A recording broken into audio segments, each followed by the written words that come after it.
And they think that there's a few things working in their favour. One is that when voters zero in on Peter Dutton, that they have doubts, and two, on nuclear energy, that there are real political doubts over that too. Yeah, and Peter Dutton has taken a big political risk in deciding that he's going to push the nuclear energy barrow because it is pushing uphill at the moment. There is genuine resistance within the electorate, so it's a difficult argument.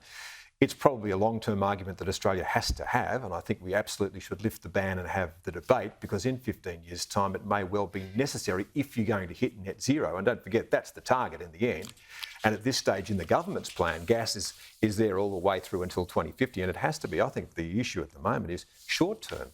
It is we need to work out how we run this system over the next 2 to 3 years without crashing the car.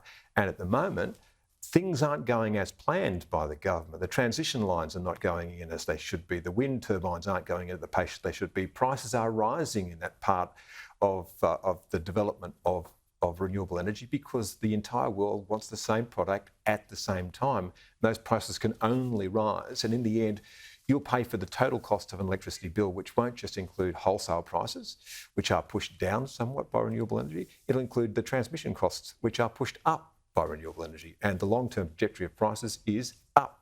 The argument that Chris Uhlmann made on nuclear this week in The Australian in his piece, among the other various points he makes, is that when you're only feeding back in or getting paid for, essentially, nuclear energy for a percentage, maybe 60% of the time, 55%, whatever it is, then it makes the commercial return all that more difficult, given those facilities run 24/7. Yeah, but the problem with all of this argument is that Chris Bowen has never given us a total system cost for what his plan involves. And when you talk about the cost of nuclear energy, what about the cost of Snowy Hydro? Now, that's one project which has gone from $2 to $6 to $12 billion, $20 billion with transmission lines. And by the way, it doesn't generate electricity, it shifts the time at which electricity is delivered.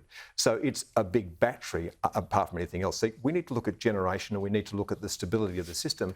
And all those things come into question. Kieran, if you look at the integrated system plan, which the energy market operator has put out, there are really serious concerns about the stability of our system over the course of the next couple of years and the cost of that energy. And I think that's what we should be focusing on. How do we get through the next couple of years to the plans that the government have for the next 2030 targets, or 2032 if you're in Queensland?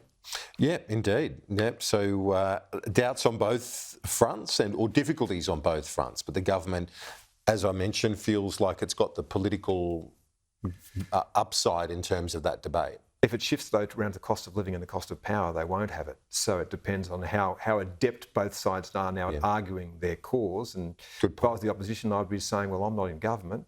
You tell us how you deliver that. By the way, what was it? $275 price cut? That's not a $300 subsidy, by the way. It's going in the opposite direction to what the government promised. So when does it stop and start to come back down? And I'll make this prediction. We can't tell what's going to happen in the future. Electricity prices over the long haul are going up. There's only one direction. No matter what we choose in future, it will be very, very expensive.